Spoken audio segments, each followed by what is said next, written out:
Man quits his job to become an F-rank adventurer and an unstoppable force. If you dig my recaps, don't forget to subscribe and smash that notification bell.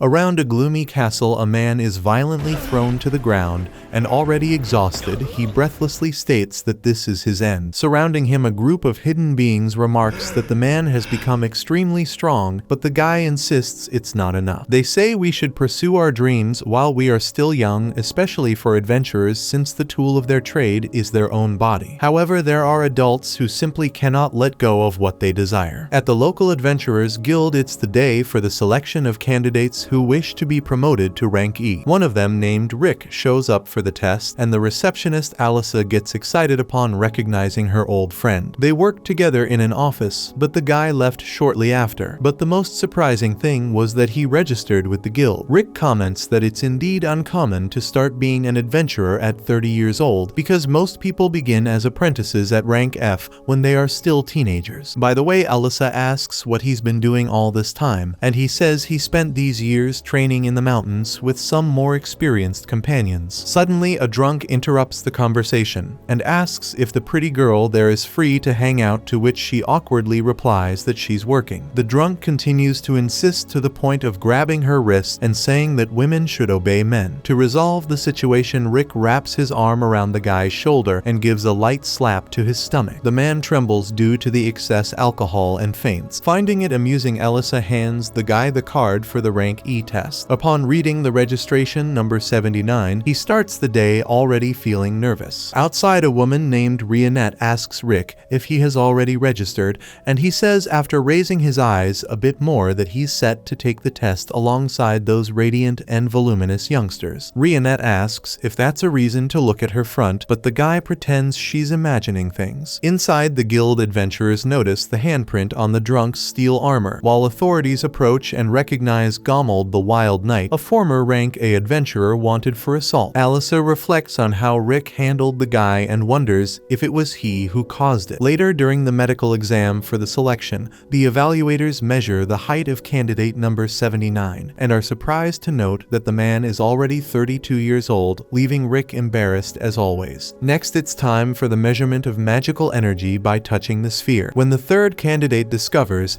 it is C+, everyone around is impressed until Rick is called. After some anticipation, the sphere makes a pathetic crackling sound and evaluates the adventurer as F, causing the surrounding candidates to laugh, having never seen someone with such low magical energy. Curiously, after Rick's departure, the sphere cracks. Then begins the brute strength test, where the candidates must direct all their strength in a single blow. The slime sack absorbs any type of attack, so people don't need to hold back. Upon hearing this, Rick remembers the mountain training where his tutor taught that no matter the magic or weapon you are using, the body will always be the foundation of everything. Therefore, if a man can destroy this golden slime sack with his bare hands, he will know he has built a body he can trust. Rick argues that he is not capable of destroying something so resistant, but the instructor explains that this is just the basics, then easily destroys the sack and claims to be able to do it with 200 of these at once. With that said, Rick began his training on the golden slime with 50,000 punches a day, feeling the hell of that time on his skin. Soon the test begins, and the first candidate impresses by using strengthening magic in a kick. The second was a smug and vain duke's son, said to be only 11 years old, with magic equivalent to rank C, a typical child prodigy. So the boy goes on to conjure a magic by reciting an entire poem. With great energy emanating around his body, he casts the third nature composite magic flame elimination. Thus, a ridiculous fireball zigzags towards the sack and dissipates into it. The evaluator is impressed with the young man's genius, while Rick remembers that he also had lessons in third nature composite heat magic. At the time, the instructor threw a fireball capable of ruining an entire mountain. After other candidates have their turn, candidate number 79 is called for the test. Before starting, one of the evaluators notes that Rick cannot expect much growth in his magic at this age because the correct thing is to start practicing from a young age. The evaluator's conclusion is that Rick should give up. Feeling the pressure of the surrounding gazes, he knows he should do exactly that, but still his internal flame burns brighter than ever. One day, while training punches on the slime sack despite his fists bleeding absurdly, he still had 30,000 punches to meet the day's goal, so the teacher recommended that he stop, but he continued until the end. In the end, he knows well that he started much later than the others, but his belief that he can make up for lost time is greater than anything. With this sentiment, he delivers a punch that devastates the slime sack. The brat duke's son grumbles that the guy is stealing the attention that should be his, but he assures he will get back at him in the defensive magic test, which is his specialty. Later in the defensive magic test, Rick manages to defend against a fourth nature composite magic that the kid couldn't, and by this point, everyone was gaping at candidate number 79. With that done, the evaluator announces that he will raise the level and use the fifth nature composite. However, the guy explains that he can only go up to the first nature composite,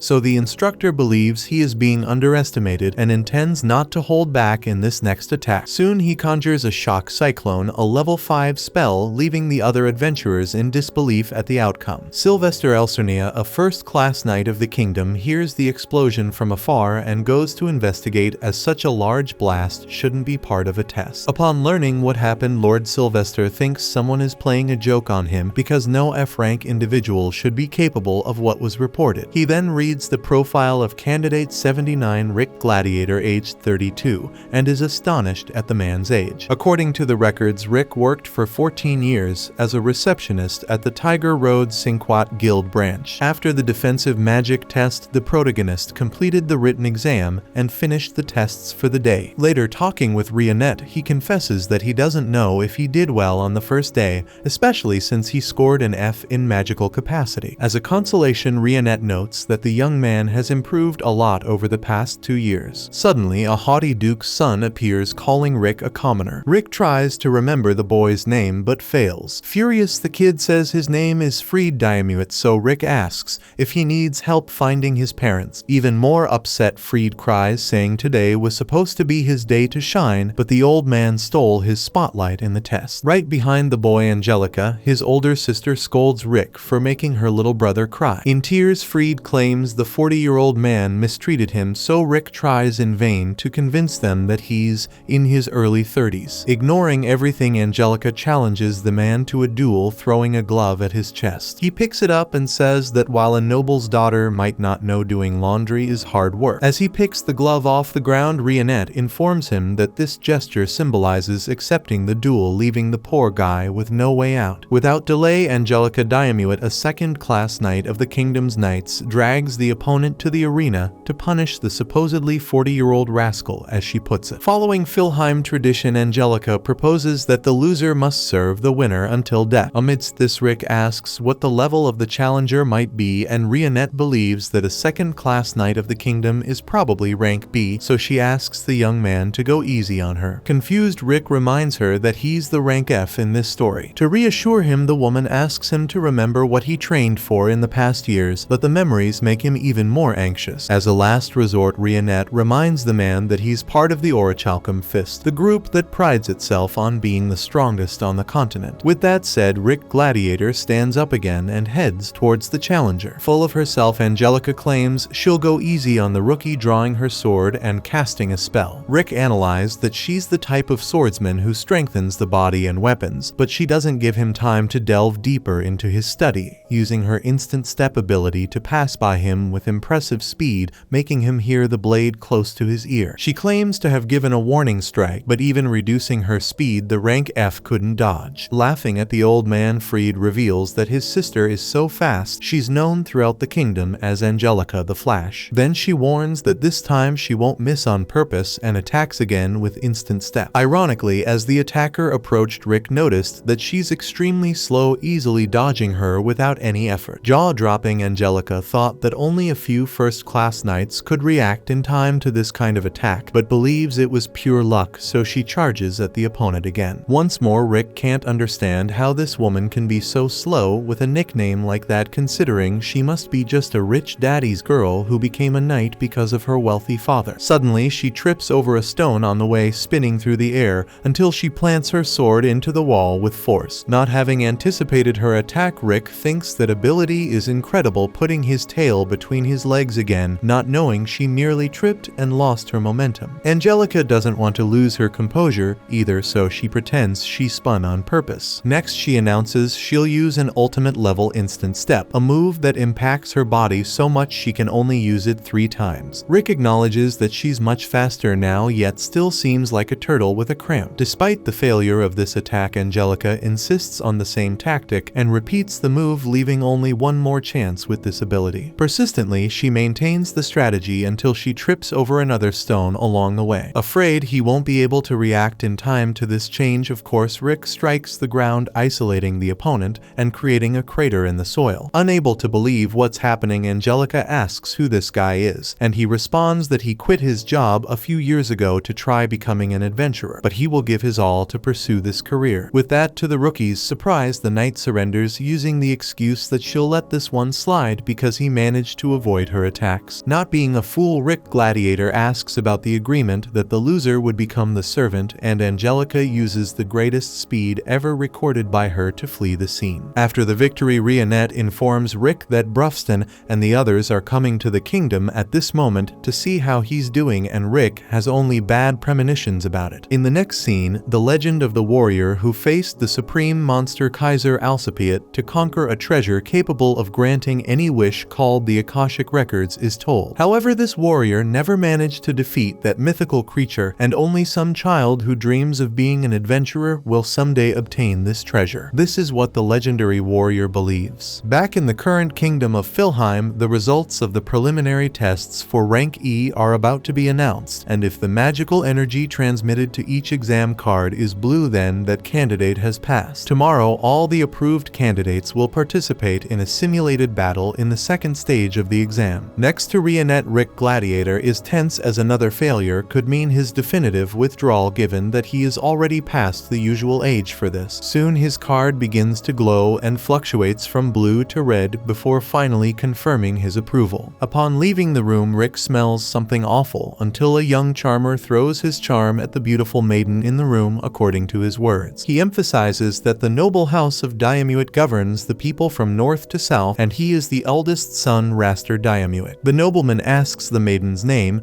and she responds that she is Rionette Urfeld. Rick also introduces himself, but the nobleman makes it clear that he doesn't care about a middle-aged, lackluster fool. Raster then turns his attention back to the elf and says he lost his heart in the depths of her eyes, so he would like to take her to the northern lands to make her his second wife. As the young man was rubbing the elf's hand, Rick decided to interfere to prevent things from going south for him, so he says that he is the lady's boyfriend and cannot allow such flirtation in front of him. Not believing him, Raster despises Rick's rank F card, to which the protagonist retorts that the nobleman is also no longer a kid to be taking the rank E exam. However, this was the perfect cue for the heir to boast that he passed this level at only 14 years old. In fact, he belongs to rank M and is the examiner of the simulated battle. Full of himself, he shows his credentials and advises Rionette to leave this loser and dine with a real adventurer. The elf laments disappointing the nobleman, but as can be seen, she is in the company of this gentleman. Additionally, she comments that the smell of Raster's cologne is so strong that it causes discomfort. Outraged, the heir of House Diamuit calls Rick a fifth-rate trash and tells him to prepare for the simulated battle, as there he will show the difference between them and knock some sense into the elf's head. After Raster leaves, Rick takes the opportunity to apologize to Rionette for saying she is his girlfriend, but she confesses that the story made her happy, and besides, it resolved the problem. Back at his palace, the heir drowns his sorrows in drink while cursing that guy's life. Suddenly, his brothers come to him in tears, complaining that a 30-year-old commoner made fun of them during the first test. According to the eldest, no one is allowed to make 2 members of House Diamuit cry, so he promises to make the criminal pay. Given that they said the man was older, Rick comes to Raster's mind, who asks his brothers if they remember the man's registration number. Freed only recalls that the number seemed to say the guy was going to die, so the heir laughs upon discovering who it is. A few days later, the time for the simulated battle had arrived, and Rionette asks Rick to go easy on people. He replies that he isn't even capable of going hard, unlike that northern playboy who will end him in this test. Certain that he would be beaten, and the young man begins to cry until a man in front of him introduces himself as Link's Lorot and states that he will be Gladiator's examiner in the battle, as he will be responsible for numbers 50 to 100. With that said, Rick celebrates upon realizing that his registration number 79 wasn't as unlucky as he thought. As if that weren't enough, Link's praises the candidate, saying that the fact he is 30 years old and quit his job to become an adventurer has restored hope for the man who one day wants to be like Rick. Link started as an adventurer at 24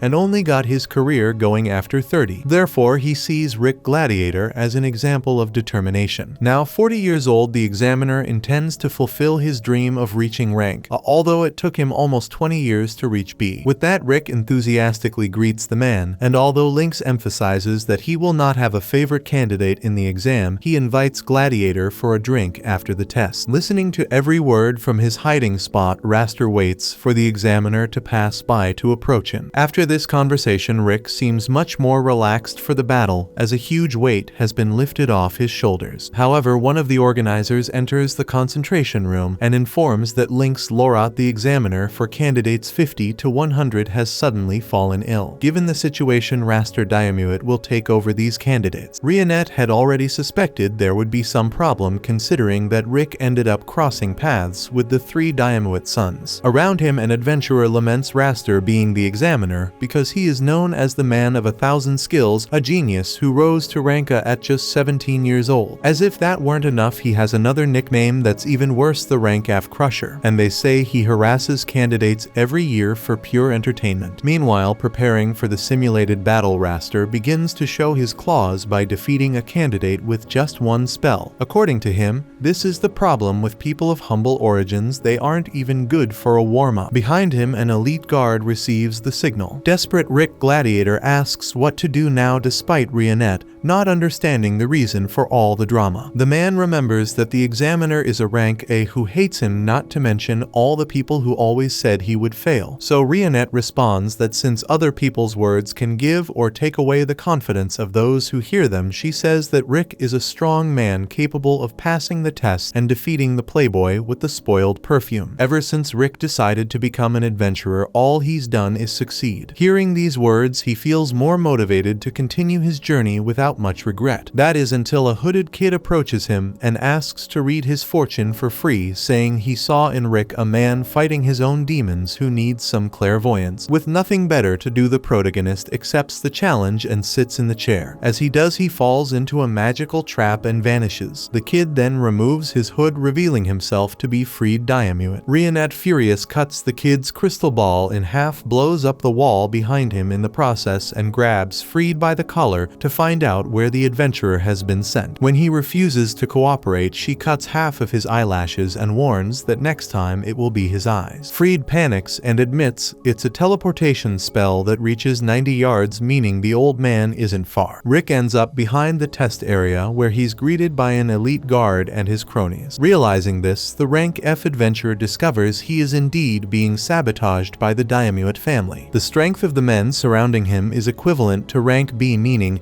he's about to take a big beating and miss the exam. To make matters worse, the leader of the elite guards can take on rank A warriors. Rick's fate seems sealed, but the Orichalcum Fist appears on the hill before the worst happens. The boss reminds Rick he has a test and asks what the hell he's doing there. The henchmen can't believe they're facing a talking orc. Rick stammers before making up that these men around him are helping him warm up for the simulated battle, so the orc offers to help too. In despair, Rick tells the elite guards to run for their lives, but they don't feel threatened. One of them strikes the orc's head with a hammer, which crumbles without causing any damage. Not satisfied, the man attacks the orc's arm, so the orc breaks his wrist. To everyone's surprise, the monster heals his attacker's hand and explains that there's a lack of balance in weight compensation for a stronger punch, as the body is a completely connected mass that can't be ignored. Hearing these words, the elite guard's leader realizes who these people are. Meanwhile, the Orichalcum Fist boy pulls out his super cannon called Revised Juliet, loaded with magic stones and lead bullets, and announces he'll resolve the conflict peacefully. Then he attacks knocks 3 enemies in front of him, leaving Rick stunned. Lastly, the guards take the orichalcum girl hostage and order everyone to surrender or they'll slit her throat. Rick and the orc warn the man to let her go before something worse happens, and the girl asks her friends what the guy behind her is doing. Rick explains to Alysaret that the man is just trying to play, so she asks what kind of game it is. The guard, losing patience, punches her to keep her quiet, which awakens the child's fury, destroying everything around her with 7th nature composite magic. The guard's leader bows his head and explains that this girl is only 10 years old but is the most powerful vampire mage. After all, she's the demon child of devastation, Alysaret Drakwell. As for the other member, who looks like a boy, his appearance is deceiving. He's a half-elf, half-dwarf, over 50 years old, with techniques a millennium ahead of his time, being the greatest weaponsmith in the world. His name is Mizet Eldwarf, known as the Millennial Workshop. Lastly, the orc possesses unparalleled physical strength, and his intelligence is equally impressive. Able to use all existing support spells, this is Brufston, a Shork the Wise Beast. According to the guard leader, the 3 are rank S adventurers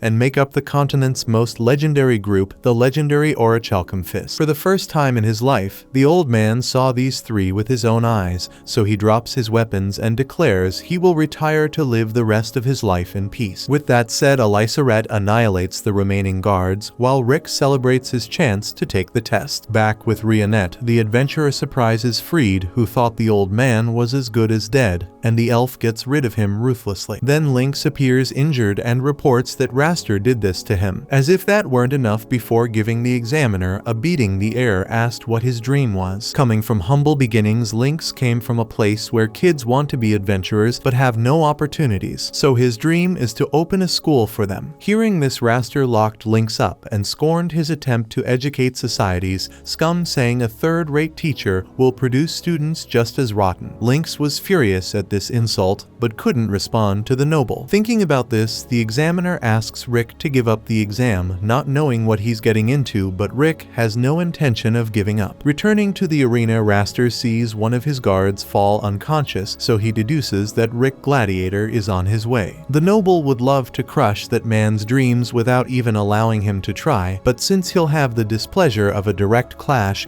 he wonders if he can make rank F suffer in another way, like making hell seem like a playground for that guy. While waiting for that moment to arrive, the noble entertains himself by setting fire to the poor souls during the preparation for the grand event. Amidst all this, Adolf observed the training, not expecting much from a rank A. By breaking the 4th wall, he directly teaches us that the 4 great fundamentals of every adventurer are physical strength, body control, mana quantity, and magical control. Together, these stats dictate the power of the person who possesses them. Arnold has the innate ability to visualize the scores of these fundamentals in other people. To prove his point, he compares the status difference between one of the event participants and Raster, who has such an overwhelming amount of mana that it even hurts the young man's eyes. Looking around with his impaired vision, he sees Rick and can't understand what an old man is doing in a test for kids. However, upon analyzing the stats of the man, Arnold's eyes burn more than ever. Upon arriving at the arena, Rionette is approached by the Adventurers Guild receptionist Alice Granger, who tries to strike up a conversation with the elf for some reason. In a corner of the bleachers, Alysaret calls her friend to watch the event near the Orichalcum Fist. Alice is dumbfounded to see an orc in the arena, while Rionette refuses Mizet's proposal to sit near him to avoid being a victim of the elf dwarf's hand. Since it didn't work out with his friend, he tries his luck with Rick Gladiator's former co-worker,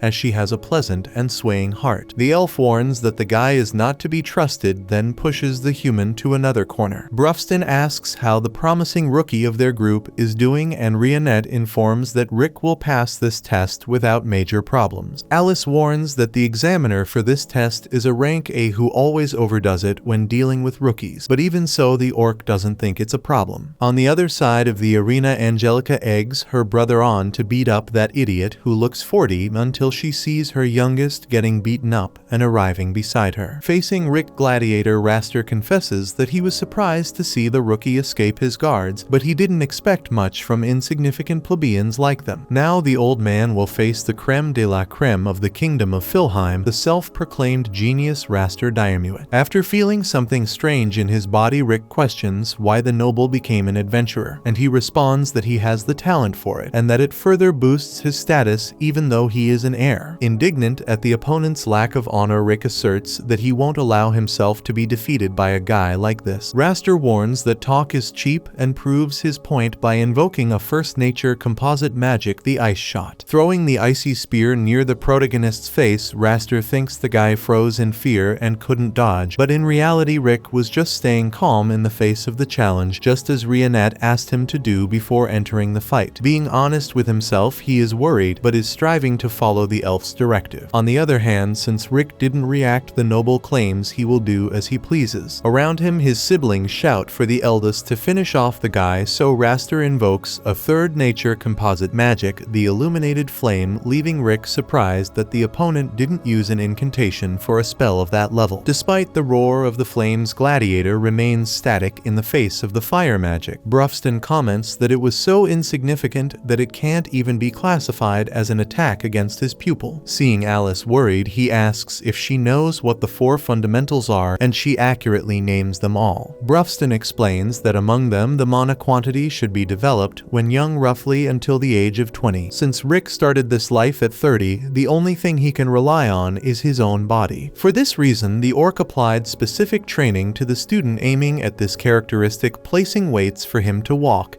and get physically stronger to compensate for the lack of mana. Meanwhile, Raster conjures the cutting hurricane of fourth nature composite magic and throws it at the examinee. Brufston explains that he taught Rick to develop this body from scratch, while Mizet was responsible for teaching magical control. Elisarette says she just played magic games with Rick sometimes. Lastly, Rionette trained the pupil's body control. By dedicating himself so much to the activities he practiced with the Orichalcum Fist, Gladiator reached the level of an S rank, just like the other members of this organization. At that moment, Raster launches his shock burn, still using fourth nature. Rionette observes that Rick himself doesn't realize the level he has reached, because Brufston made sure to keep the student's feet on the ground like the day the boy couldn't break a rock in half. The orc said even a rank F could do it. In the midst of this, Raster continued applying his sorcery to the candidate with ferocity, despising the third-rate scum that dares to challenge nobility. With all his hatred for the rabble, the rich guy unleashes so many spells that the dust from the explosions fills the arena. Ironically, he admits he went a bit overboard. Regardless, none of this had any effect on Rick, who reappears without significant damage, further irritating the examiner. Consequently, Raster raises the level of the challenge by using physical fortification that boosts his strength and speed. Once again, Rick repels the adversary as if he were an insect, then reflects that he understood Rionette's point about self-control and perseverance. Focusing only on his innate talent, Raster neglected his own development, making him extremely careless despite the enormous amount of mana. With this realization in mind, the rookie declares he will not lose this fight. Even though the situation is not as favorable as imagined, Raster continues to believe that the candidate got away just by luck, so he begins to cast his first enchantment spell, cheering on his siblings in the stands. Using a third composite nature spell, Flame Elimination, Raster hurls a vast layer of flames at his opponent, who easily blocks the attack. This time, Raster can't hide his look of surprise. Mizet explains that Rick used his magic with a high degree of precision to block, because having low mana doesn't mean you can't compensate with excellent self-control. Despite his arrogance, Raster accuses the opponent of being cocky, claiming that all his blocks were pure coincidence. Still confident in his superiority, Raster is forced to use his iron body to take the student's blow, fearing an early demise. Indignant, Angelica comments that her brother is losing to a guy who hasn't even used any physical enhancement. At the same time, Raster finally admits that this guy is stronger than a rank E, but insists that Rick only dodged the attacks by pure luck. Tired of the noble's arrogance, Rick emphasizes the effort it takes for someone not to recognize the opponent's strength, especially since he didn't use any magic in the fight, only his body control. Still skeptical, Raster asks how this guy got so strong in just 2 years considering he's old? Hearing this question from a spoiled rich kid who always had all the opportunities life could offer, Rick feels personally offended. He had endured training where he was trapped inside a dragon's lair until the creature was dead and swam in monster capture fluid until he drowned. Alice asks what this story is about, and Brufston confirms that the guy not only drowned but also died a few other times. However, the orc's healing ability is powerful enough to bring someone back to life if they've just died. This is one reason why Rick is so powerful. After all, he could come back from the dead to continue his body reconstruction training, a regimen not just anyone could undertake. Whether thrown into a precipice or hit by a city-sized rock, Rick could come back to life and continue his training. Raster claims this is all lies because even if such a harsh realm existed, Rick would never have the motivation to go through with it. On the other hand, the novice adventurer asserts that he is just like Lynx, the examiner Raster injured. Despite their age, both still dream big. Disregarding the usual talk about having dreams, the noble questions what the goal is, to which Rick firmly states that he will defeat the world's strongest monster, Kaiser Alcipiat. Freed laughs at this, and his older brother follows suit. Alice remembers that this monster appears in the legend of hero Yamato, and Brufston adds that Kaiser is the final goal of the Orichalcum Fist. Raster says this is a childish dream, a fairy tale that never existed, but Rick no longer has patience for the noble's arrogance and ignores him. Faced with this, Raster promises to end the fight once and for all. He invokes a 7th composite nature spell called Forest Rope, which restrains Rick's movement. Then he recites his most powerful ability of the 8th nature. As a result, a gigantic wooden golem is created, terrifying the event's spectators. Inside the monster's mouth, Raster mocks the adversary's reaction, who was summoning an air shot. However, as he emphasizes, Rick points out that his opponent may have trained the technique he's using dozens of times, but he trained this simpler technique 100 million times. Everyone around thinks this is a lie, but Brufston explains that it's possible with the use of space-time magic. Anyway, Raster still doesn't believe all this talk and completes the conjuration of his most powerful spell, the Divine Impact Yggdrasil. On the other side, Rick uses the simple air shot of the 1st composite nature to confront the golem. Fist to fist, they measure strength, but it's the giant golem that suffers the most, its structure gradually breaking apart until it explodes from the immense pressure from the opposite side. With that done, Raster falls defeated to the ground, and Rick proudly declares that his dream remains intact. After the victory, the Orichalcum Fist praises the pupil's performance, who finally understands that he has indeed become extremely powerful, something he didn't know until then. On the defeated side, Raster is consoled by his siblings until he appears before the Orichalcum Fist. Rick takes the opportunity to mock him, saying that an elite genius was crushed by a lowly commoner. Freed threatens to grumble, but Angelica tells him to stay put. Then Rick adds that he chose a few techniques to practice exhaustively instead of hundreds of useless powers, advising the noble to train a limited number of spells. Unconvinced, Raster warns the student that he will be his examiner in the next promotion test, and when that happens, he will crush the candidate. Finally, he continues to refer to Rick as third-rate and tells him to prepare for what's to come. Freed and Angelica run after their injured brother,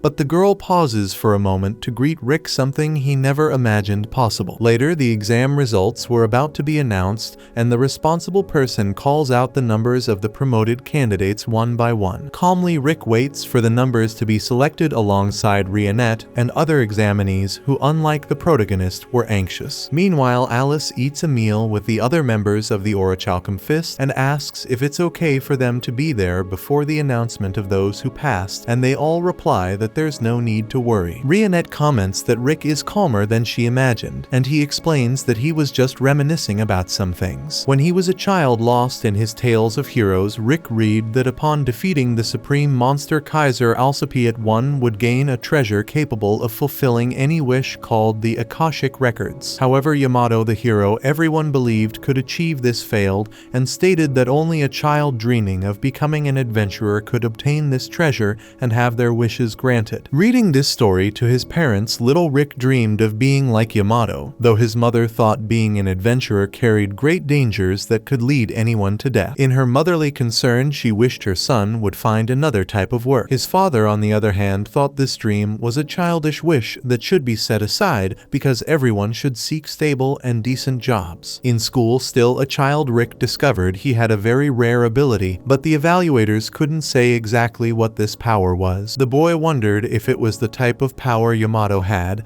and the evaluator replied that it was something like that. Just this statement was enough to make the boy's eyes shine with enthusiasm, but the evaluator emphasized that this power wouldn't manifest through training, but with time. Therefore, the boy had to be patient. On his way home, Rick could already see himself on par with the great Yamato, and he hoped that when this ability manifested, he could tell his parents and convince them that he had the talent to fulfill his dream of becoming an adventurer. In the following days, after telling his closest school friends about this hidden power, everyone eagerly awaited when Rick would awaken his true potential. Showing the typical impatience of a child, his friends would ask day after day if this power had appeared, and with a hopeful smile, Rick would say they just had to wait. A year later, his friends were still questioning him about this matter, so Rick now, with less joy in his eyes, considered that perhaps the power wouldn't reveal itself until he became an adult. Despite the evaluator saying it was an innate power that would come without training, the boy started to push himself, trying somehow to express this much talked about ability. Years later, already in his adolescence, the situation remained the same. His friends advised that there are cases where a person, no matter how much talent they have within them, sometimes never manages to manifest it. They asked why Rick didn't become an adventurer in the meantime, since many people who choose this profession aren't necessarily strong, but still manage to make good money. However, for Rick, being an adventurer didn't mean making money. In any case, being his age, he needed to find jobs to help at home, so he got a job as a receptionist at a guild called Tiger Road, making his parents proud. The following days were an adaptation to the new job, where the young man worked hard to fit in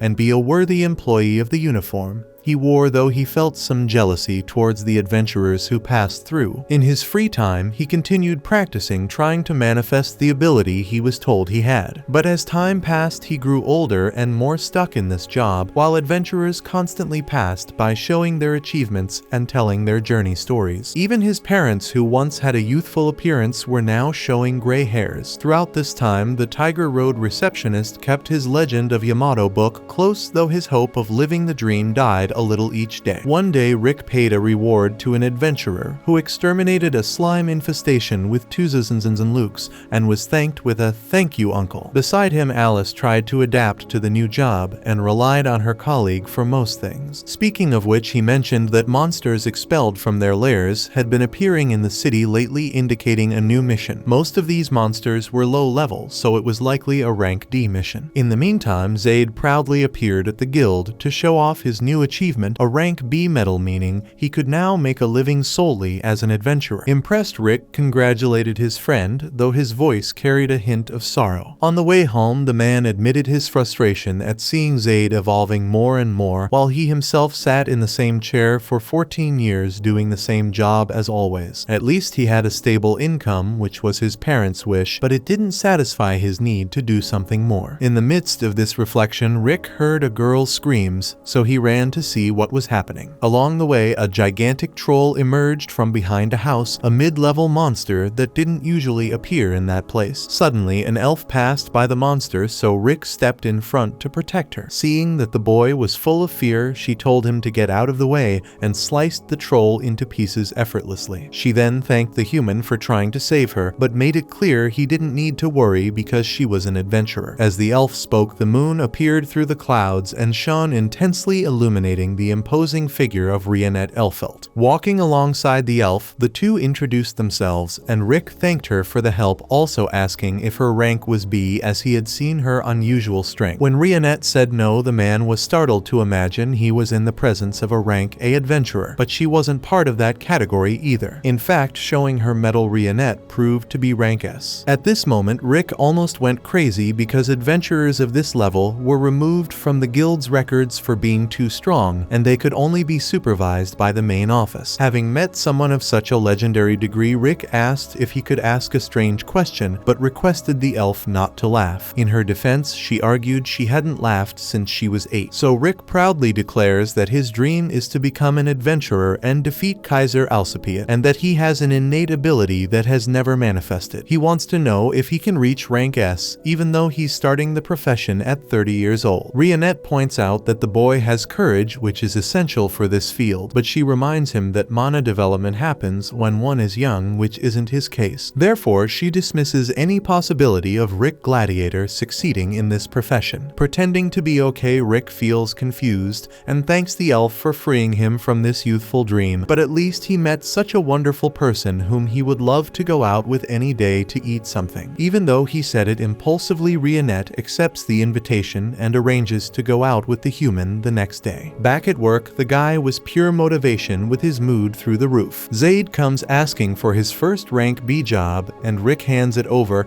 as if the adventurer were the winner of the neighborhood raffle. After all, the guy is going out with a beautiful girl, which means his life isn't total trash according to his own words. However, his plans fall apart when people start shouting about the appearance of monsters. Worried, Rick runs to the meeting place with Rionette, but realizes his concern is unfounded because the area around the elf has turned into a cemetery of creatures. As more enemies approached, Rionette Elfelt used her cleaving blade ability and made all the monsters into pieces. After exterminating the opponents, the elf is overwhelmed by a vision of a hell where she was attacked by the shadows of an evil dragon. This leaves her out of action for now, so when another monster appears, Zaid shows up to prevent the guild receptionist's death. Besides him, other adventurers who usually take jobs on Tiger Road join the adventurer after responding to an emergency guild mission. Together, the warriors eliminate the threat, making Rick feel a pang of envy seeing what an adventurer can do. Still, Rionette, having somewhat recovered, warns that a dragon is nearby and that this team won't be enough. She knows this because when she feels a dragon's magic, she loses control of her own magic. Soon, the winged beast appears in the sky, so Rick understands the cause of the monster's flight. When the dragon lands and looks directly into one of the adventurer's eyes, the man panics and attacks with a burning shock, which, although it doesn't cause any damage, provokes the creature's fury that, with a single flap of its wings, throws all the humans to the ground. Zaid knows everyone needs to flee as they have no chance against such an enemy. However, despite the group's attempts to get away, the dragon raises a barrier around and traps everyone close to him. Zaid tries to break the shield with his axe, but the magical protection is too strong. Faced with this, the man is sure he's going to die today. However, to everyone's surprise, Rick Gladiator steps in front of the others. Nervously, he explains that if they're all going to die anyway, he'd rather go down fighting to die as an adventurer since he couldn't live as one. Though he had given up on the dream, the truth is Rick's blood still boils inside, and this boiling was more than just the hope of fulfilling his desire. With that in mind, Rick throws a stone at the dragon to vent this feeling, while Zaid rallies his colleagues not to leave the receptionist alone in this. Soon, the fake Chun-Li takes the front line, while the mage fires his cutting hurricane. Finally, Zaid takes advantage of the distraction to hit his axe on the monster's snout, but besides having no effect, the dragon now prepares to use its breath. Anticipating this, Zaid covers the entire team with iron body. However, although he saved everyone from becoming toast, the group members suffer the impact damage and lose much of their reaction capability. Even Rionette, a rank, knows she can't fight this opponent. Suddenly, re-emerging from beneath the dragon's breath debris, Rick stands in front of everyone once again and approaches the monster until he gets stomped. While the group laments the man's supposed death, he receives the information that he has acquired a new ability. With that, he lifts the dragon's paw by sheer force and exudes such an absurd amount of mana that even Rionette is frightened. With this energetic aura around him, he manages to protect his body from the dragon's breath. To counterattack, Rick uses the awakening of raw courage and launches a ray that opens a gaping hole in the monster's body. After killing the enemy, he faints. A week later, he wakes up from a coma with tremendous pain, so Rionette explains that he practically died when his magical circuits were destroyed. The elf patiently waited for Rick to wake up to invite him to join the Orichalcum because their goal is the same as the humans, to defeat Kaiser Alcipiade. Since it was a legend few believed to be real, Rick widens his eyes at the certainty that it was always true. Besides that, the elf points out that Rick showed great great talent and growth potential against the dragon, which could make him a great ally and above all an excellent adventurer. This was the first time Rick had heard this from someone else, so he can't contain his emotion. Back in the present moment, Gladiator hears his number being called on the loudspeaker. Officially promoted, he walks alongside Rionette and credits his achievement to his masters and himself, who never gave up on becoming an adventurer. Sometime later, the examiner Lynx Lorot sets out to meet the Orichalcum Fist after receiving a map of their location from Gladiator. A few days ago, Lynx was recovering from the cowardly beating he took from Raster Diamuit to put him out of commission. The examiner would love to have a drink with Rick as soon as he's discharged, as they had planned before the exam. Besides, Lynx is very interested in meeting this group Rick hangs out with, so he asks for the meeting to be at their residence. Rick warns him first and foremost that the examiner should come with as much equipment as possible because the place is eerie. Following the adventurer's map, Lynx arrives at Arcust District number 13. There stood Castle Weeghale, which according to Lynx looked like the Demon Lord's castle. As he approaches, he feels intimidated by the massive entrance gate. Taking a while to notice, there's a much smaller door granting access to the interior. Upon ringing the doorbell to call the residents, the large gate opens and Rick welcomes the visitor. Inside the daunting wall, the place was wonderful and gave a unique sense of peace. No wonder, as no monster dares approach the domain of the Orichalcum Fist. Hearing this from Rick, Lynx questions why he had been asked to wear so much armor to enter if there are no threats around. The adventurer explains it's to keep his friend from ending up in a coffin. Soon they enter the house and are greeted by Rionette. Lynx feels honored by the presence of the elf who helped him so much during his rank promotion exam. Behind Rionette, a little girl waves at Rick, leaving Lynx puzzled about having a child in this peculiar environment. Nevertheless, he would love for his daughter to grow up as healthy and happy as this girl seems. That said, the child casts a 6th level spell on the visitor, simply saying kaboom, and Rick has to save the man's life at the last moment. Obviously, the adventurer scolds Alycerette, something he's done 1,000 times before for the same reason, casting spells inside the castle. The vampire complains that Rick doesn't play with her anymore, as if it were his fault. Maintaining her composure, Rionette threatens to deduct from Alycerette's food allowance to pay for house repairs, prompting the girl to throw herself at the elf's feet begging for mercy. Rick sighs and asks the visitor for a moment to give the child, affectionately nicknamed Alice by the residents, some attention. Rick knows the little rascal will cause trouble again if left alone. Meanwhile, Rionette makes Lynx feel at home,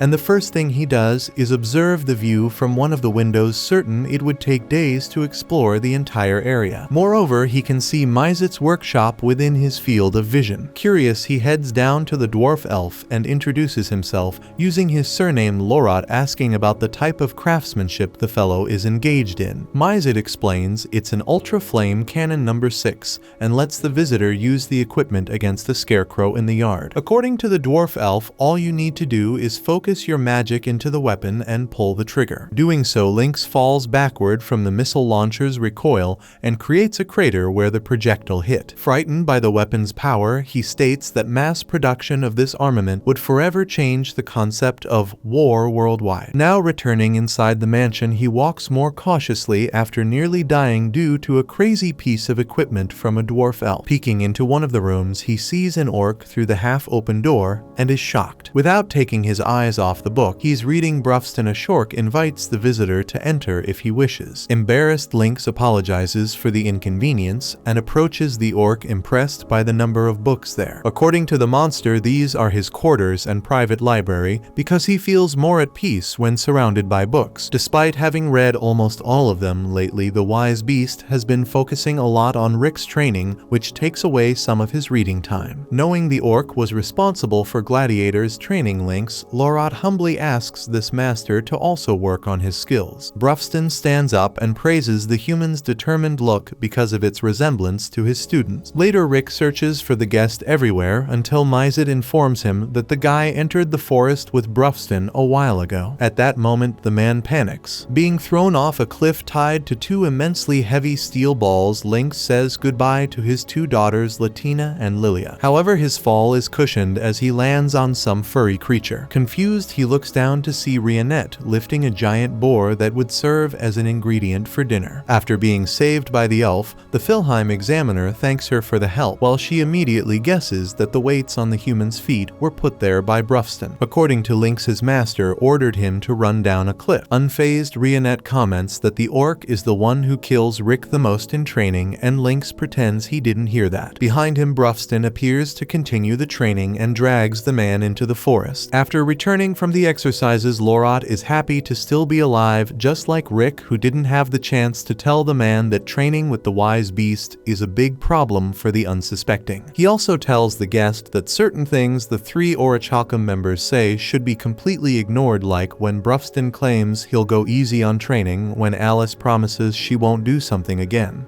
and when Mizet guarantees he'll take something seriously. Speaking of the devil, the three were planted in front of the human, complaining about his exaggeration. However, Rick stands firm and maintains his stance, trying to keep his guest alive. Mizet asserts that Rick's mistake was precisely inviting this guy for a tour of the mansion, leaving Lynx even more terrified. Later, Rionette serves tea to the two humans and informs them that dinner will be ready shortly. Noticing a vibe between Rick and the elf, Lynx asks his friend what's going on between them once she leaves. Rick thinks there's nothing special happening, especially since he's just a dull 30-year-old guy. However, Lynx points out that the age difference shouldn't matter much. For example, his wife is 20 years younger than him. Either way, he knows that nothing can be forced when it comes to love. At some point, if it's meant to be, their feelings will align and everything else will fall into place in the blink of an eye. A bit later, during dinner, Lorot expresses gratitude for the meal, and Rick insists that his guest eat plenty, something Alice has already done but still finds insufficient. Besides her, the other two Orichalcum members also want to eat or drink more, so Rionette gets up to serve everyone. Lynx tells Rick that this is the perfect time to offer to help the elf and strengthen their bond, so Rick rushes out to avoid missing the opportunity. Meanwhile, Lynx becomes curious about the gladiator's innate ability, and Brufston explains that Rick can't activate the ability on his own, depending on certain factors for it to happen. If the man controls the awakening of brute force, he will certainly be stronger than even the members of the Orichalcum Fist. After Rick returns, the orc takes the opportunity to ask their guest, who works at the Central, if he has heard of the 6 gems of the Yamato legend, because their goal is to defeat Kaiser Alcipiat. These 6 gems are magical stones that open the portal to the Spiral of Origin where Kaiser sleeps. However, these stones are only activated every 200 years, and at this part of the cycle they are already releasing an enormous amount of magic. That said, the Orichalcum members want to know any additional information about this. Lynx doesn't know but promises to check the confidential department to see if he finds anything. After this, Rick whispers to his friend that he didn't find any right moment to help his love interest because the woman is simply perfect in everything and didn't need help with anything. Hours later, at the Adventurers Guild, a woman complains that she's cleaning when she should be continuing her young adventurer career. Soon she sees the Orichalcum Fist trying to take on a mission, but they need one more member in the group to have the required minimum number. So the guild master recommends they take Ray Lucas, a young girl who wants to explore the world as an adventurer. She doesn't seem very excited to walk alongside, according to her, a talking orc, a kid, and a tacky old man. However, anything is better than sweeping the floor, so she accepts the challenge and joins the group. On the way, Rick explains that they are looking for a magical stone that is extremely valuable and has the power to attract monsters. Confident in herself, Ray states that she can handle any monster attracted by the stone because she might be rank F now, but soon she'll be at the top. By the way, she asks the man's rank, and he says he is rank E. With this answer, Ray concludes that Rick is an old man who started late, so he must be ridiculously weak. Further ahead, Alice and Brufston find the magical stone behind the hills. Meanwhile, at the mansion, Mizet uses a gadget to blow wind on Rionette's skirt to lift lift it, so the elf quickly circles around and asks what's going on. He explains that it's a device that creates wind without using magic called the Stormy Maken. Rionette replies that it's quite interesting before destroying the device into pieces with her sword. On the road approaching the magical stones, the group encounters a wyvern and Ray panics. Without losing his composure, Brufston slowly approaches the dragon and punches it far away. Ray Lucas complains that the wyvern's death will attract several others to the region, so the orc gets tired of her whining and tells Rick to endure her talk. Later, the man is tasked with being the girl's personal listener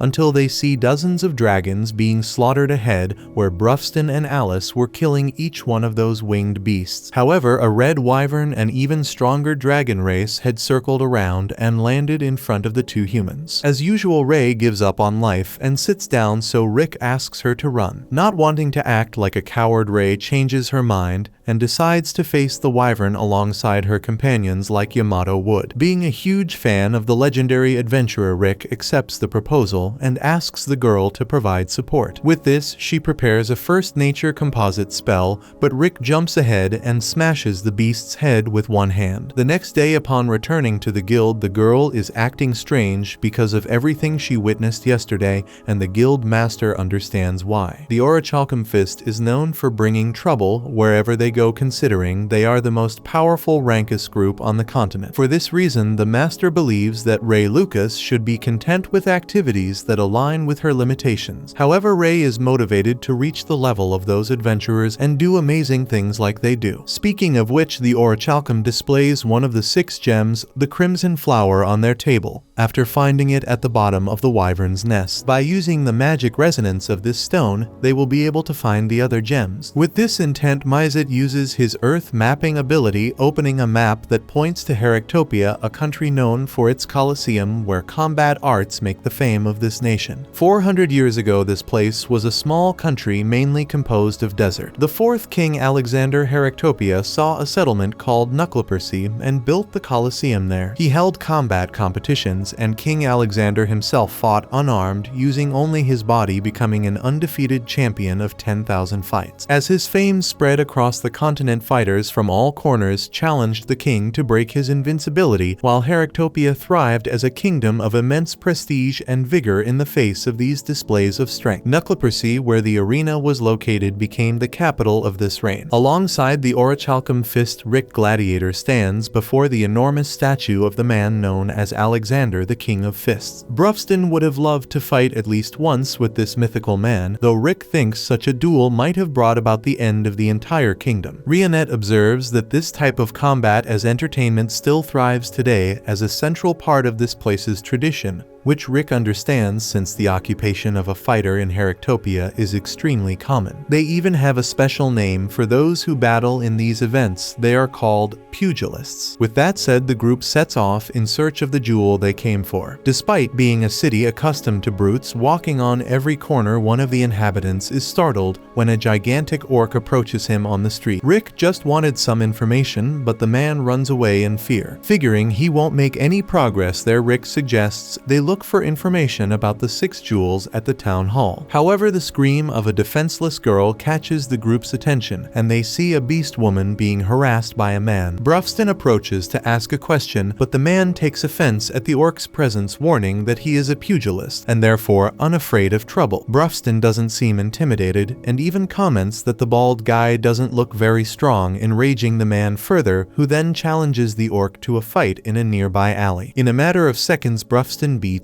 the man, who now agrees to answer their questions. He introduces himself as Gold, while the cat girl is named Militia. Getting straight to the point, the wise beast shows the Crimson Flower to the locals and asks if they have seen anything similar around. Both feel they have seen something like it somewhere nearby, although they don't know exactly where. Behind the group, a crowd gathers to witness the opening show of the King of Fists tournament. Gold gets excited and reveals that this is the announcement parade for the city's series tournament where the winner becomes the champion of the pugilists, and the Catgirl can't wait for these 2 months leading up to the event to pass quickly. This festival is so important that around 5,000 people come to Heractopia every year to watch. Cheered by the crowd, they see a pugilist named Kerwin Orwolf who has won the King of Fists tournament 5 times, 3 of them consecutively. Admiring the fighter being carried by an elephant through the crowd, Gold dreams of reaching that level one day. Speaking of a gleaming spherical jewel, Militia notices that Kerwin's champion belt bears a relic identical to the one sought by the foreigners. Brufston recognizes it as the Sovereign's Gold, one of the 6 jewels. After the parade, the famous pugilist enters the academy where he trains, and a man approaches Kerwin to thank him for the show. The fighter doesn't mind because he knows the importance of exciting people on the eve of the tournament. However, the man with the eye patch doesn't believe that Kerwin is doing very well, which the pugilist denies. At this point, the 3 members of the Orichalcum Fist enter the academy in search of the great champion. Even the feared fighter of Heractopia feels a chill when faced with the enormous orc. Rick was trying to be discreet as he would inevitably have to broach a delicate subject. But that's not Brufston's style, who knows it's also not the pugilist's style to beat around the bush. So the orc gets straight to the point and reveals that the jewel on Kerwin's belt belonged to a member of Brufston's group a long time ago. If the champion hands over the relic, the orc guarantees to return a jewel of equivalent value. The eye patch man is offended by the visitor's stance and calls someone to expel the group, but the pugilist asks his boss to calm down, saying he can smell a liar, which is not the case with these 3 strangers. However, he refuses to hand over the jewel because this belt is special to the people of Heractopia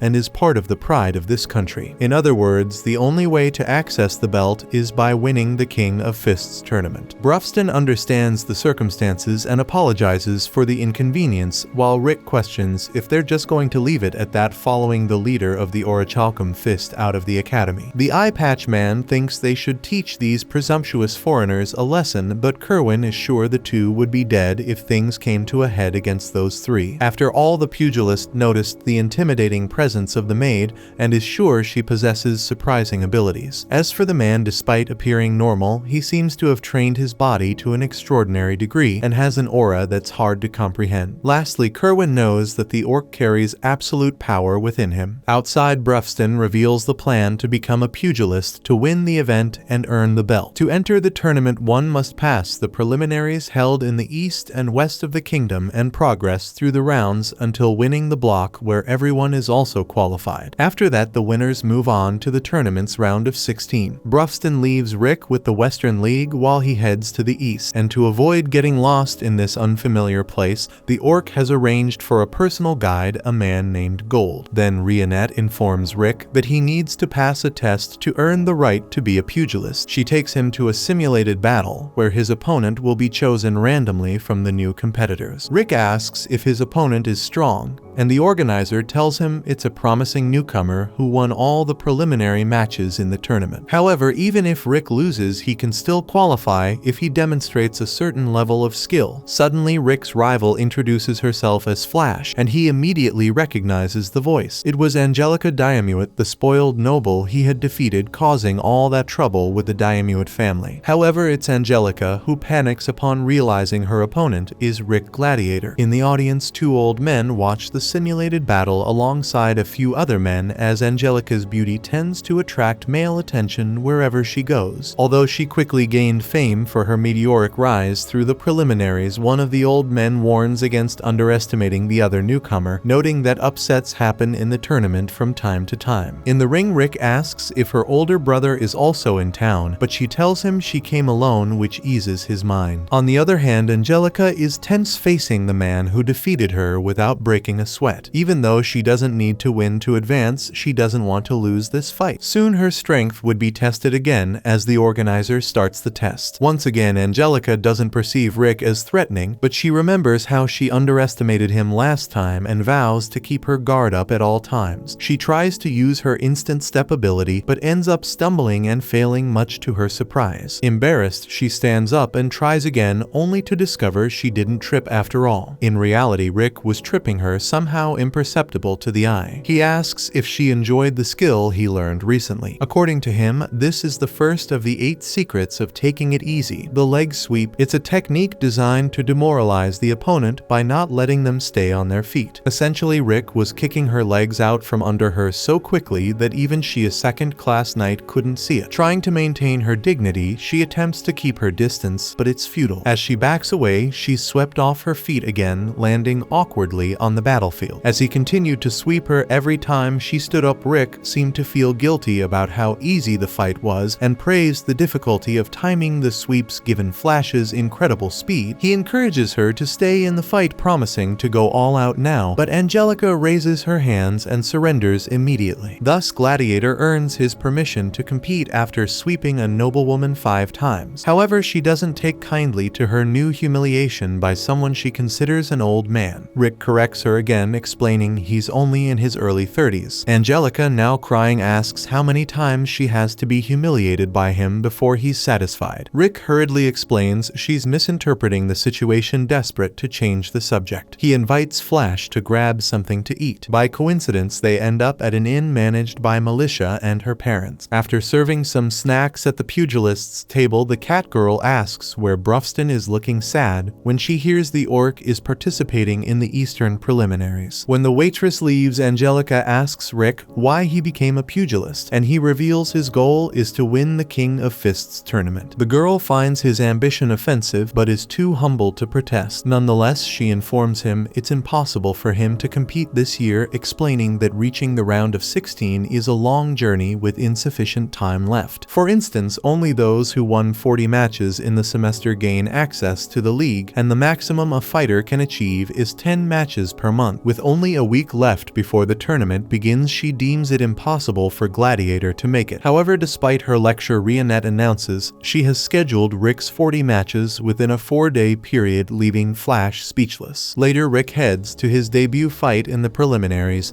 and learns his opponent will be Grit Albert. The worried organizer explains that this competitor is known for breaking tournament rules by using a weapon, although no body check has ever confirmed this. Soon, Rick faces the scoundrel in the battlefield, but the man appears unarmed. In his mind, Albert sees Gladiator as an old man who gave his all to become a pugilist at this age, and he intends to crush him to make it worthwhile. To achieve this, Albert uses an impact stone in his shoe, increasing his strike force by up to 30 times. As the fight begins, Albert throws his jacket over Rick's face to obscure his vision and punches him with all his might in the chest. After the insane impact, he believes he has shattered his rival, but it turns out Albert's hand is the one completely broken. With this, the impact stone falls from his hand, revealing his trick. Rick mocks his opponent, suggesting he should strengthen his body before delivering such a powerful blow with that item, despite Albert recalling he shattered mountains with his fist. Nevertheless, it's time for Rick's counterattack. He prepares the second of the 8 secrets of taking it easy. With a punch that doesn't land on the opponent, the wind formed around Gladiator's fist shakes Albert's brain until he's unconscious. With this incredible victory, the old man watching the preliminaries realizes Kerwin Orwolf finally has a worthy opponent. As night falls in a shady establishment in Heractopia, a monster named Jeeth sleeps soundly among beautiful girls until someone knocks on his door, announcing it's time to work. The following day, Angelica Diamuit took advantage of not being around Rick and dominated her rivals in the preliminary eliminations of the tournament. With 40 consecutive victories, the Lampijo secured her spot and was already thinking about winning the Block League matches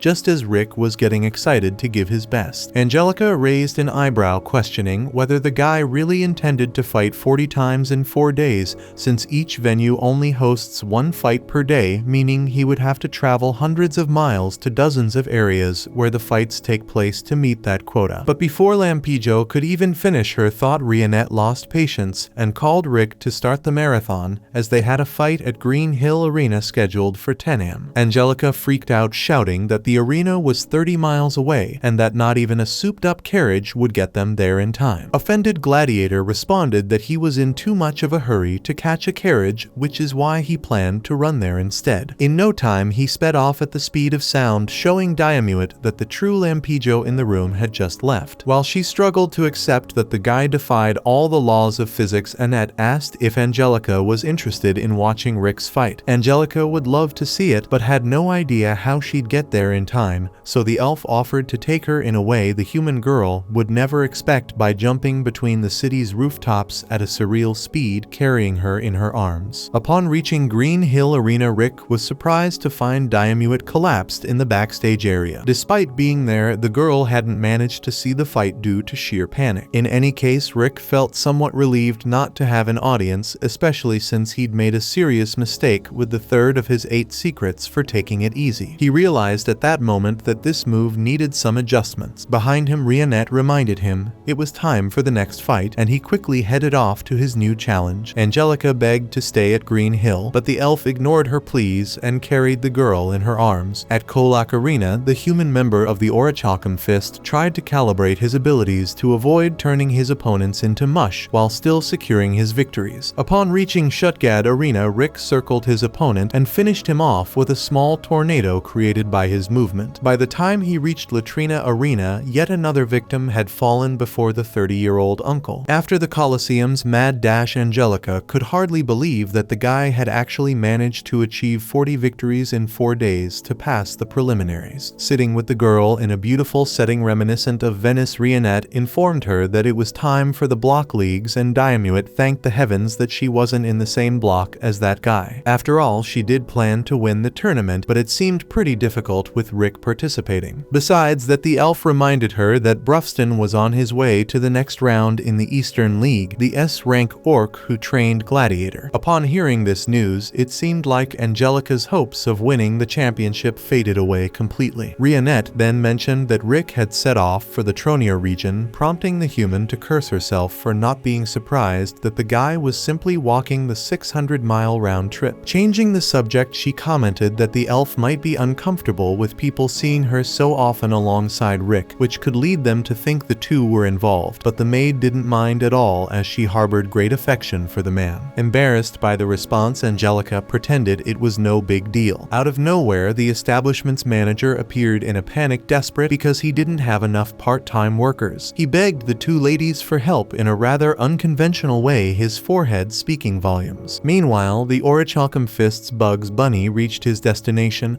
and was approached by a strange figure who knew his name. It was the president of the Western League Management Committee, and his name was Snape Resurrect. Snape had heard about Gladiator's historic run through the eliminations, and so he greeted the competitor. At that moment, an assistant informed the president that Angelica Diamut wasn't present, prompting Snape to assume that nothing could be done about it. Rick was curious about the man's acquaintance with Angelica, so Snape explained that they were quite close, as despite being a mere merchant, his relationship with the House of Diamut had always been very good. Since Snape's handshake was quite firm, Rick deduced that the man had once been a boxer, to which he responded that he had competed 20 years ago but had only won a small competition. The sense of accomplishment and the roar of the crowd had been very gratifying, but he was forced to retire at the age of 23, making that victory both his first and last. Rick was intrigued by the story and wanted to know the reason for the retirement, but Snape had to leave. However, before getting into his carriage, he mentioned that his company had entered a competitor into this competition and asked Rick to tell Angelica not to overdo it in the tournament. After that, Gladiator entered Militias, in where she expressed concern about the man having spoken with the owner of the Dragonaut company. After all, Snape Resurrect might seem like a gentleman, but rumors indicated he had deep connections to the criminal underworld. Besides, he was the main sponsor of this year's competition. Rick mentioned that the businessman had entered a competitor in the tournament, so the Beast Girl explained that this competitor was there to fill the sponsor's slot, a spot reserved for the company that financed most of the event. Nearby, 2 guys were chatting about the high level of this year's bunny girls, especially the newcomer, the Dark Elf Girl. Speaking of which, Angelica gives her all alongside Rionette to play the role of the event's bunny girl. Enthusiastic Diamut lifts everyone's spirits by taking bets on who the 7 competitors will be in the King of Fists tournament. A colleague remarks that Angelica was born for this job, which frustrates her since she's doing it against her will. Rionette chimes in saying she wishes the human had turned down the invitation, but Angelica couldn't bring herself to say no to a man with a bleeding forehead. Suddenly, a drunk man grabs a bunny girl's arm and chases her and her friend away, then heads over to Angelica to pester her. To make matters worse, he insults the girl, saying she doesn't even have a decent figure, so lightning decks the guy, leaving him on the ground. Rick arrives at that moment and asks what she's doing in that outfit, but then Rionette shows up dressed as a bunny girl too, catching the man's eye. Indignant, Angelica questions why his reaction is so different, all while smashing the drunk. As night falls, Kerwin Orwolf discusses with his master the crushing victory of Brufston in the Eastern League preliminaries, where the Orc won all 40 fights in just 2 days, each by knockout with a single blow. Despite this, Kerwin also recalls that Gladiator had a similar performance, so he's certain this year's championship will be great fun for him. Years ago, Orwolf's master followed a man through dirty, ruined streets of some city until they reached the gate of a structure. Inside, they saw the Beastman, who would become the celebrated champion of the King of Fists tournament, stacking defeated men all around the place. The master asks if they're in the presence of the voracious wolf, which Kerwin confirms, also wanting to know if the old man is from some gang looking to settle a score. But the master intends to recruit the fighter, inviting him to Heractopia, where he'll find wealth and glory. Faced with such an irresistible offer, Kerwin made an expression his master hadn't seen in a long time, one that was finally repeated when the Beastman discovered he had 2 worthy rivals in the competition. The next day, Rick and Rionette try to console Angelica after her stint as a bunny girl, but nothing they say seems to change Diamuet's furious demeanor. Gladiator then mentions he spoke with Snape Resurrect yesterday, but Angelica pretends not to know who that is. Later, the group heads to the venue where the next phase begins, where only one participant from each block qualifies for the final tournament. In the first fight of block, a Helen Thompson faces off against Angelica Diamuet. Angelica starts the match with her signature instant step, but her strong opponent seems to have sharp reflexes and blocks the attack. From the crowd, Rick comments that Diamuet seems tense, and Rionette agrees. Even so, with great effort, the young Lightning manages to defeat Thompson and advances to the next stage. When it's Rick's turn, he uses the third step of the 8 secrets to take it easy. As the hours pass, Gladiator and Angelica keep advancing, maintaining the same intensity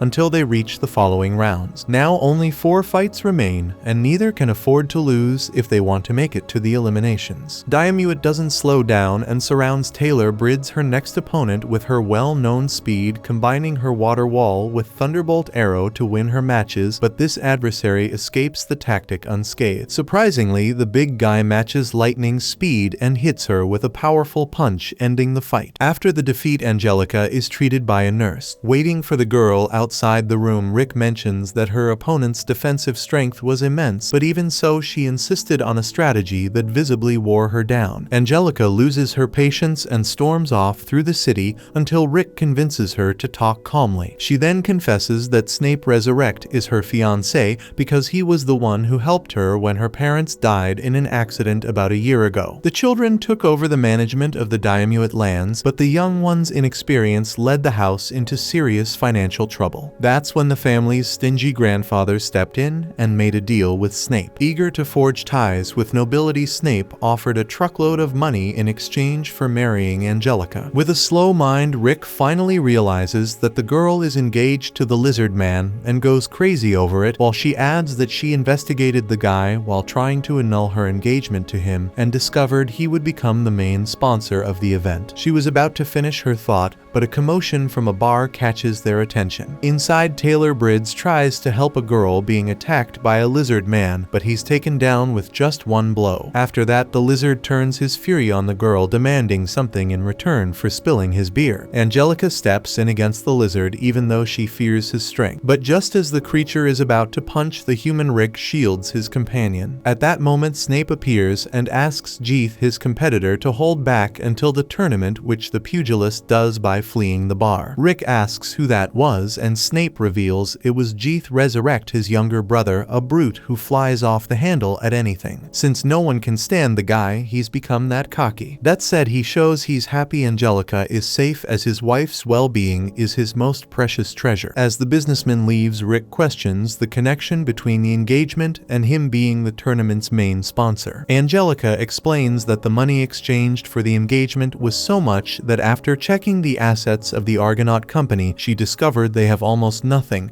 and this tournament is Snape's chance to reclaim his fortune. In other words, the event is already rigged, so the lizard is using the sponsor's spot to manipulate the outcome, which is why Angelica is getting involved. She wants to win the tournament and ruin her fiancé's company. The problem is to do that she needs to defeat Jeeth, which seems impossible. Faced with the challenge, Rick offers to train Angelica. The next day, the duo wastes no time getting to work, even though the task proves to be much more difficult than the girl initially imagined. Angelica, with weights strapped all over her body, each weighing 60 pounds, is advised never to deactivate her body strengthening ability if she doesn't want to die. She demands a better explanation for this madness, but Gladiator ignores her and takes off running a rope tied around both of their waists. He explains that by pulling her along, he's forcing her to run faster and with more strength. In the midst of it all, he begins correcting her first flawed movements, teaching her that while she has acceleration, her stride isn't stable enough. With her hair all disheveled, she pleads with Rick to stop running, and he jokes that it's the first time Angelica has called him by his name. With no energy to comment on it, the Flash begs him to stop, but he insists it's crucial to push past the limits. We think we have, reassuring her not to worry because only 6 hours remain until the end of today's training. Hours later, she collapses face first into the ground, exhausted. Gladiator remarks that this is just how tough training for a second-class knight is, while Angelica thanks God she still has her legs. Rick recalls nearly losing consciousness when he underwent this training, with Rionette mentioning he died 3 times just on the first day. Hearing this, Angelica proudly declares she survived her first day without dying, but Rick laughs, reminding her that it's only lunchtime. On the 5th day of training, she was enjoying her lunch on a warm sunny afternoon, convinced she wouldn't be able to keep up this pace until the end. At least she was in a secluded spot savoring her meal where no one could bother her, not even Rick. But just as she thinks this, her teacher appears at the window, having searched the entire kingdom for her. Frustrated, Angelica complains it's been less than 15 minutes since she tried to hide. Rick takes the opportunity to have some tea, while Angelica asks when he's going to stop drinking and start scolding her for running away. But Rick surprises her, explaining that he understands her desire to flee. In fact, he himself ran away dozens of times during his 2 years of grueling training, dying thousands of times in the process. In one of these memories, Brufston realizes his pupil has died and borrows some mana from a Lycerette to bring the human back to life. Faced with a confused Rick after dying yet again, the orc explains that the vampire mage has granted him the power to revive Rick up to 2,000 more times, so it's time to keep going at the same pace. With this memory in mind, Rick tells Angelica he's gotten used to dying. She's surprised he endured it for 2 years, and the pure truth is that he tried to give up many times, but Brufston always said the right thing, urging him to weigh his current suffering against the regret of giving up. With these words, Gladiator could see the scene deep within his heart. Angelica deduces that he chose to endure the current suffering, which is true, while Rick concludes that even if he had quit, his master assured him he would watch him leave with a smile. For some reason, those words made everything easier to bear. Hearing this, Angelica confesses that she hates the customs of nobility, the pristine outfits, the manners, the heavy makeup,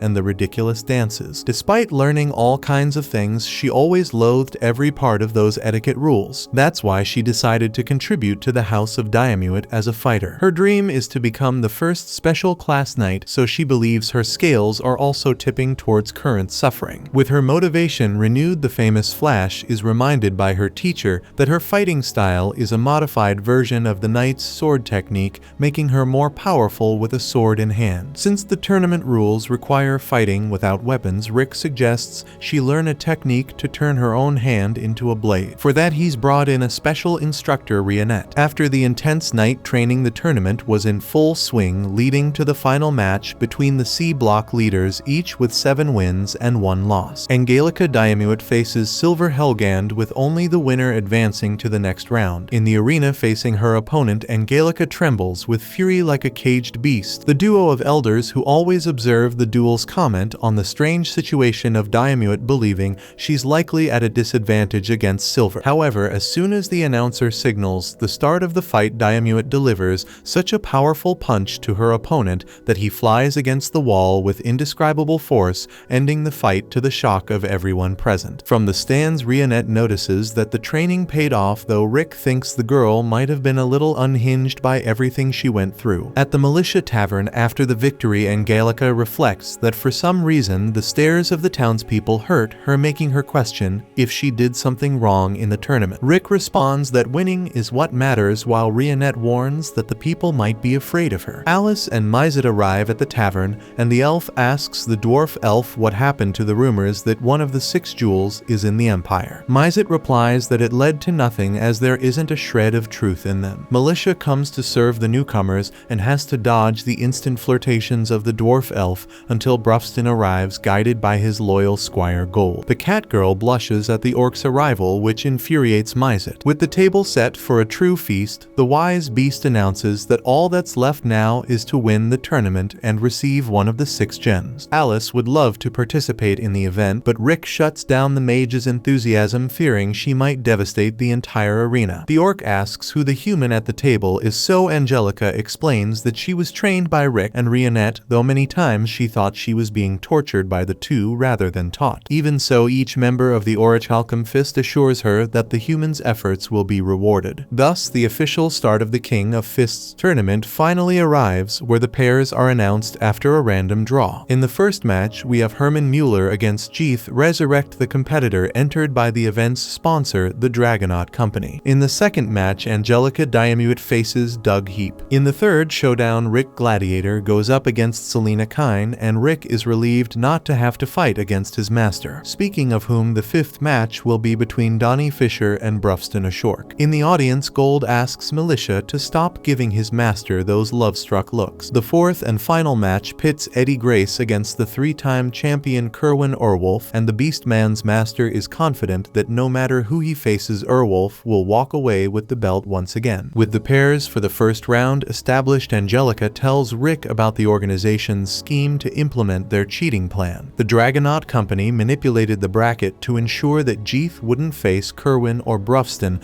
until the final to impress the audience with their competitor's strength from the beginning. When it reaches the final stages with the odds at their highest, Snape plans to make a very clever bet, because if the lizard deliberately loses at this point, the boss will rake in a fortune. That's why they gave Jeeth the easiest path, including facing Angelica, if he makes it past this first round, and her plan is to destroy the sponsor's plans by defeating their competitor in the second match. Rick asks what Diamut would do if she doesn't face the lizard until the final, but she hasn't even considered that. After the bracket is divided, Kerwin and his master meet Rick and Brufston, and the members of the Orichalcum Fist confidently declare that they will take the belt home and consequently the gem they came for. Unfazed, Urwolf's master recalls when his pupil was younger. Back then, his academy had only managed to get one competitor to the 4th place in the tournament, so he put his new fighter up against this pugilist named Garen. On that occasion, Kerwin took a beating, but the taste of defeat drove him to train until he reached his physical peak when the Beast Man made his name in Heractopia by winning 3 tournaments. 6 years have passed since then, and now the pugilist faces the greatest challenge of his life. Soon the first round begins, where Jeeth Resurrect faces Herman Mueller. The human lands several hits on the monster, who feels nothing due to his above-average resistance. After missing a strike, Jeeth even hears a taunt from his opponent, but as soon as Herman attacks again, the giant lizard lands an arm on the guy's face, taking him out in one shot. Rick finds this very strange, because even though Jeeth is strong, his movements are amateurish. Regardless, Angelica reminds him that the fight's purpose of impressing the betters has had its effect. Next, she enters the arena and finishes off Silver Helgand, while Rick and Brufston also advance without breaking a sweat. Now it's time for the final match of the first round, with Eddie Grace against the current champion. The Orichalcum Fist watches the fight closely to understand the extent of Kerwin's strength, which is demonstrated right from the first blow. Rick notes that Urwolf anticipated his opponent's move, and Brufston adds that the excellent sense of smell of a dogman provides this ability known as future scent. Despite the praises for the pugilist, the current champion takes a hard hit in the fight, which Rionette claims was intentional. After taking the hit, Kerwin gets up and knocks out his rival, and the audience relaxes after sweating bullets seeing their favorite fighter on the ropes. To his surprise, Rick hears one of the champion's colleagues comment that he's too inconsistent. A day later, the second round begins, with the audience brilliant split between betting on Kerwin Orwolf and Jeeth Resurrect. Snape approaches Rick and formally introduces himself to his companions, so Alice comments that the lizard is overdoing it with this whole act, which embarrasses the businessman. Mizet explains that adults have to pretend to be adults all the time,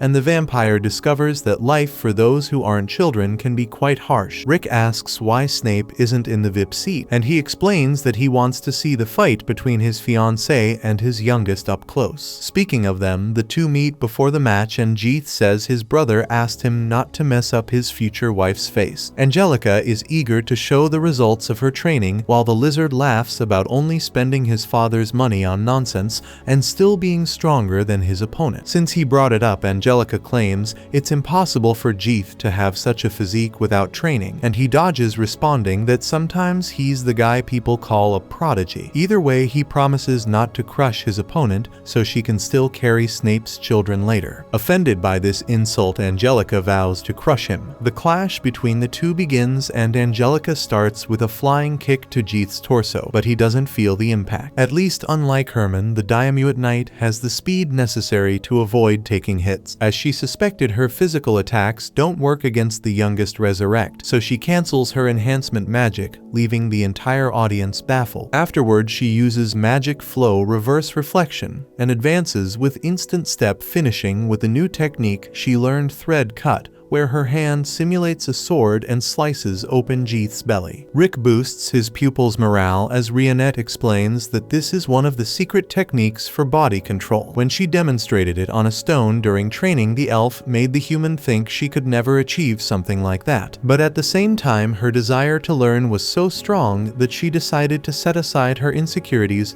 and dedicate herself to the instructions, determined to master the correct movement. Not only that, but she also invented her own method based on the teaching combining magic flow with reverse reflection. Despite this, Mizet reminds her that this technique releases stored energy in the body in a short burst that is more powerful than usual. However, Rick emphasizes that the surreal training she underwent prepared her body to withstand this impact. Finally, Rionette concludes that no one can use the thread cut the way Angelica does because she combines her instant step with the movement. Speaking of which, the noble Diamuate repeats the strategy that worked before and charges at her opponent again with this ability, creating another slash across his abdomen, which only fuels his rage. In response, the reptile punches the ground, raising a cloud of dust that obstructs his rival's vision. He then tries to catch her by surprise, but Angelica is quicker and dodges before being hit. After that, she reverts to the same tactic and slices Jeeth's torso once more. At this point, Snape makes a point of noting how interesting this technique is, but he doesn't seem too concerned about his fighter's physical condition in the arena. Jeeth, having grown tired of holding back, reacts by raising dust once again. With that, he lands a strong blow on his brother's wife, pinning her against the wall. He even apologizes to Snape for going too far, but admits he couldn't resist such an entertaining prey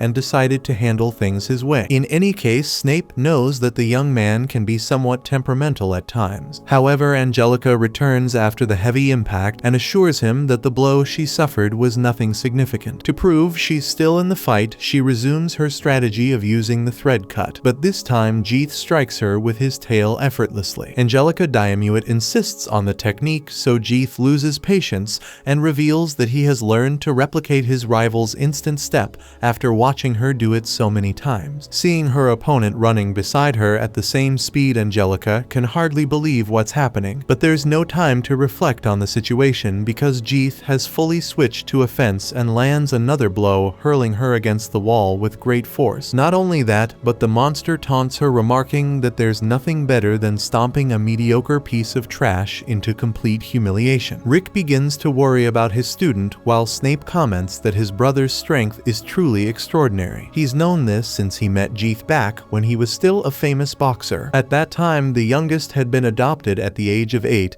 and was already training with his older brother in one-on-one fight sessions. In their first bout, Jeeth hit Snape so hard that the poor man could barely stand, which led to his retirement. After all, Jeeth is a perfect prodigy born with all the talents necessary for combat. Speaking of which the monster resumes taunting the human in the arena, saying that all her years of training ended up being worthless, and that she must hate her parents for not passing any talent on to her. Taking advantage of the fact that he mentioned the girl's parents, he recalls that both are dead and concludes by saying that trash parents produce trash children. Snape comments to Rick that Angelica is probably suspecting that the fights are rigged, but he sees no need for such petty tricks. In reality, what the businessman did was bet a large sum on his brother because he's an unknown fighter that no one else bet on. In other words, that's the trick where Snape will make a big profit by being practically the only one who wagered on Jeeth. Meanwhile, the Red Dragonkin defeats the woman in the arena,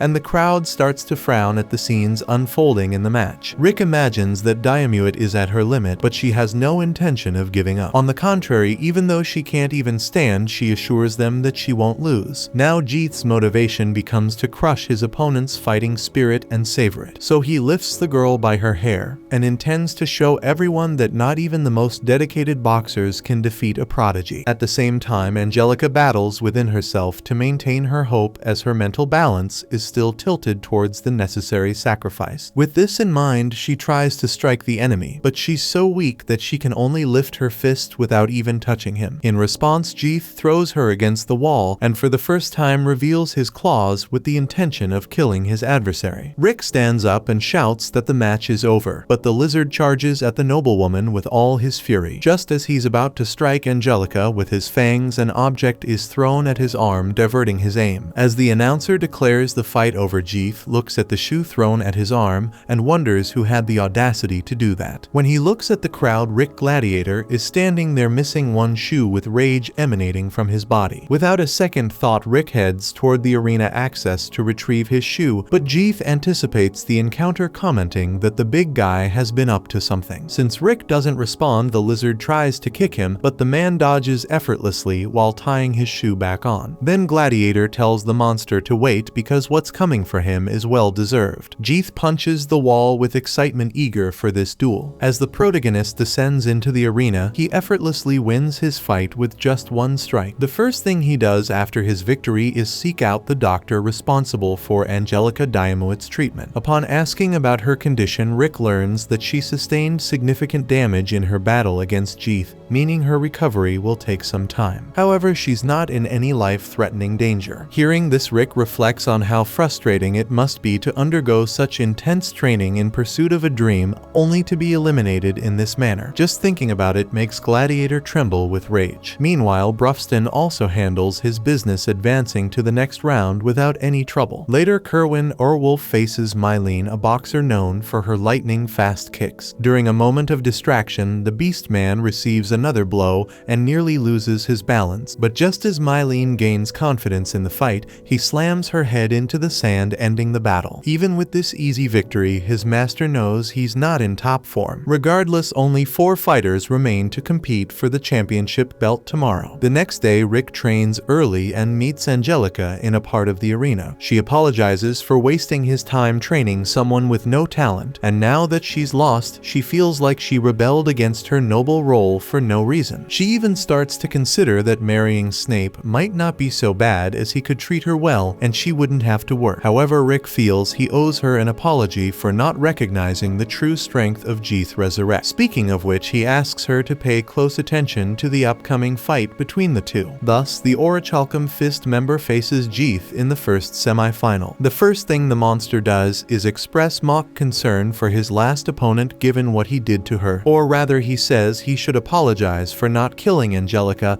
because now she's forced to live her miserable life instead of being spared it. Rick doesn't hide his anger at the provocation and punches the arrogant opponent in the face who thought nothing would happen. Surprised and furious, Jeeth tries to retaliate but is hit again, spitting blood. Angelica is amazed that Rick's punches could cause so much damage to Jeeth's resilient body, so Mizet explains that Rick is using the penetrating attack, a technique that targets the inside of the body, not the external part. Jeeth doesn't give up and uses a Dragonkin ability, Dragon Force, which greatly boosts his strength and speed. Seeing Rick's opponent strut around the ring after conjuring this technique, Brufston notes that it probably consumes a lot of magical energy, and Snape adds that his brother never trained his magical capacity. Gladiator responds with another penetrating attack, but this time Jeeth is coated with iron body and takes no damage. After using Dragon Force, the Dragonkin seems to gain a significant advantage in the duel, so he begins landing a series of blows on the human. Snape comments to Brufston that the result of this fight was already quite obvious, but the orc disagrees because for Rick the way we see the fight doesn't make a difference. Meanwhile, Jeeth becomes breathless from hitting his opponent so much, but Rick hasn't spilled a drop of blood as he had the Fluid Strikes ability activated a body control technique that disperses incoming attacks across the body. Essentially, the man barely took any damage. Jeeth accuses his rival of holding back on purpose,